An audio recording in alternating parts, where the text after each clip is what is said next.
community with some other cases if they try to hide them. I'll say, well, what about this and what about that? You know, why didn't you include this? You know, so as I said, I know of other cases, even cases where ministers were charged, tried, and convicted and sent to jail for sex crimes, even sex crimes against children, molestation at minimum of young children by Unitarian Universalist ministers.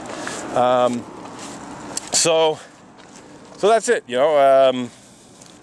Just outrageous behavior on the part of the Unitarian Universalist Association, to say nothing of Maitre Marc-Andre Coulombe at Stikeman Elliott Barristers and Solicitors as a law firm.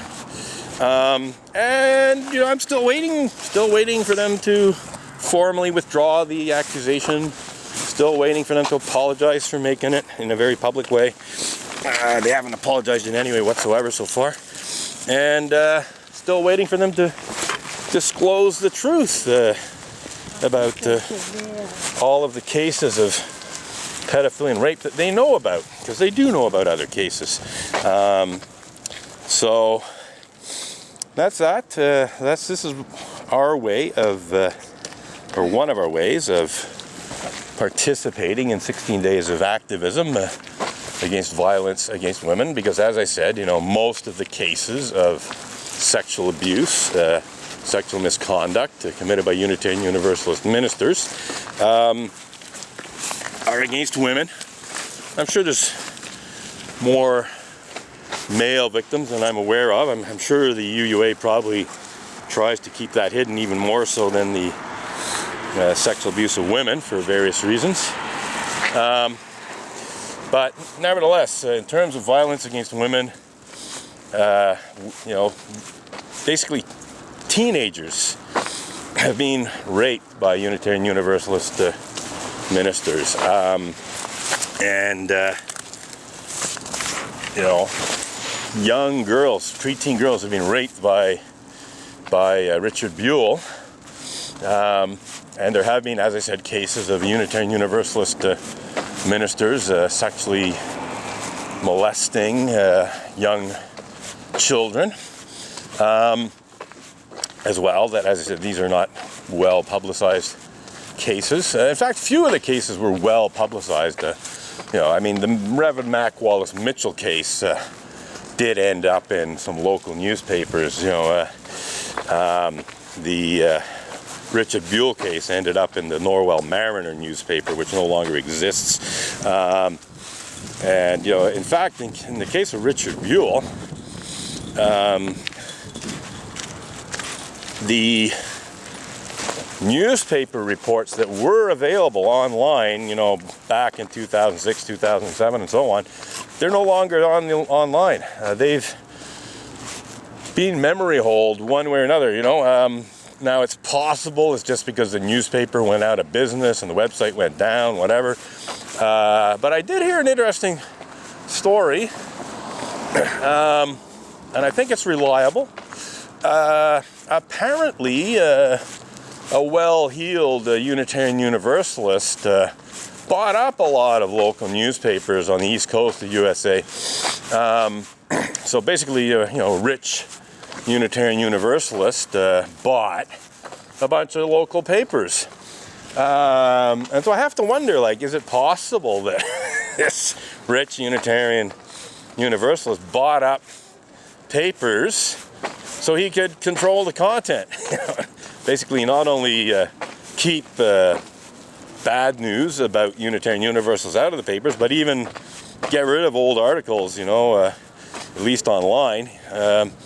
And I think that's within possibility. I think that's not totally unrealistic thing to think could have happened. Could have been a motivation or a partial motivation for buying the newspapers. Yeah, speaking of bad news, because one of my picket signs even says Church of the Bad News. I see we're at almost 22 minutes here. So this picket sign, Church of the Bad News, it's about all the bad news that has come out of not only the Unitarian Church of Montreal, but the Unitarian Universalist Church more generally. There's been quite a lot of bad news just locally, which essentially the Unitarian Church of Montreal just doesn't come out of it looking very good. And I've had a lot to do with some of that bad news, and there hasn't been nearly as much.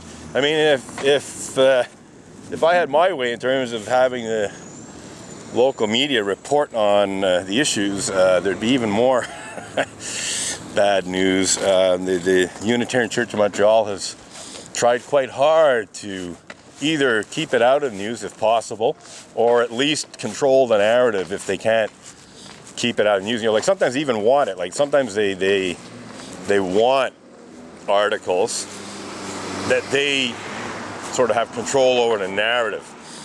And so, in other words, they'll have an article. I think a good example of this is an article that the Gazette columnist Allison Haynes wrote after I was acquitted of the trumped-up criminal harassment charges that Montreal Unitarian Sue Montgomery somehow persuaded the SPVM to arrest me on, and somehow persuaded the Crown to prosecute me for, which I was acquitted of, and rightly so as far as I'm concerned. So when I was acquitted, there was an uproar. Oh, how can it be possible? How can this, guy be acquitted of criminal harassment of Sue Montgomery? And so Allison Haynes, who was a colleague of Sue Montgomery, like she worked at the Gazette at the same time that Sue Montgomery worked at the Gazette. Sue Montgomery was the Gazette's justice reporter, so you can see what kind of pull and influence Sue Montgomery had with the media, being a former Gazette justice reporter. In any case, Allison Haynes managed to write a whole article about my acquittal and about what a terrible guy I am, and how I'm, harassing Sue Montgomery, criminally harassing Sue Montgomery, but I somehow got acquitted.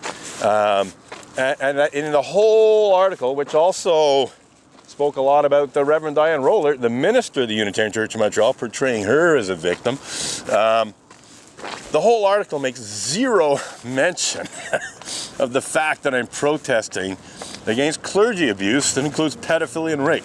That was kept right out of the article, and no doubt this was because that's what Sue Montgomery and Montreal Unitarians wanted.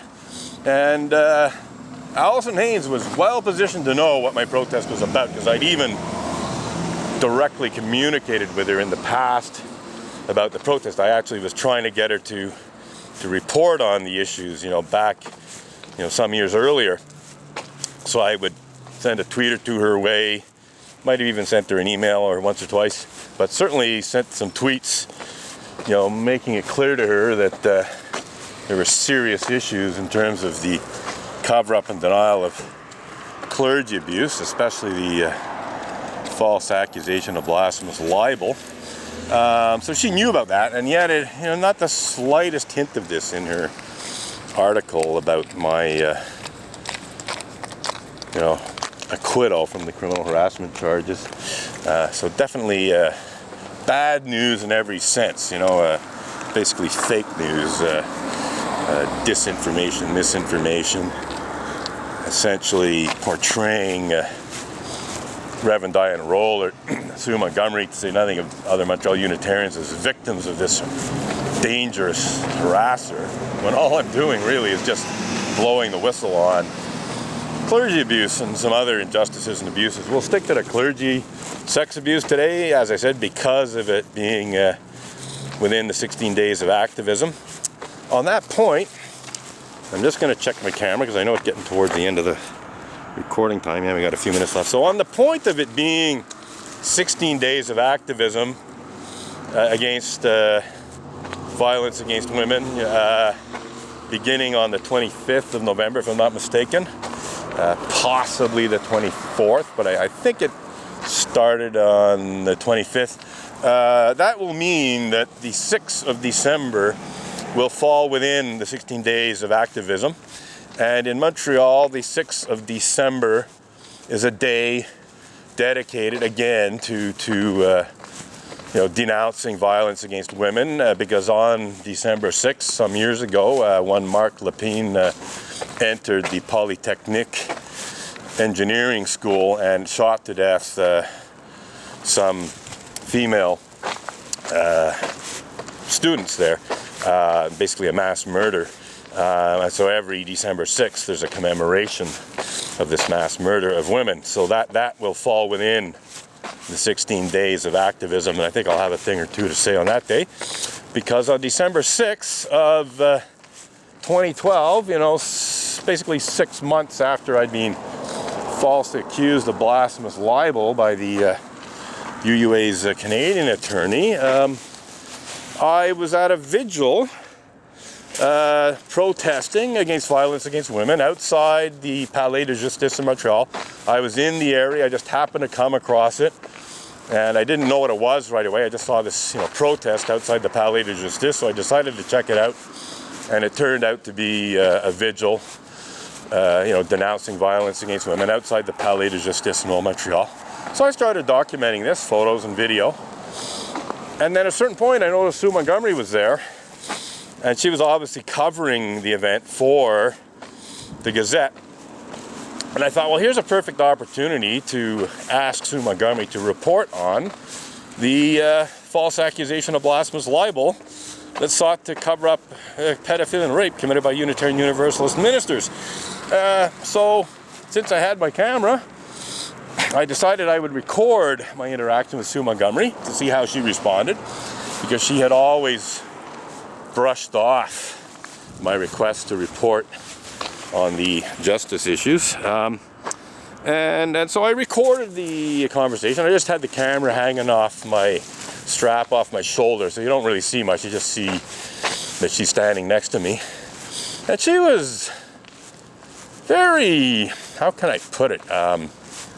Just unconcerned would be a polite way to put it. Callously uncaring would be another way to put it, but certainly not concerned at all about the fact that preteen girls had been raped by Unitarian Universalists, teenagers had been raped by Unitarian Universalists, and that the Unitarian Universalist Association had tried to keep this hidden as much as possible by trying to get me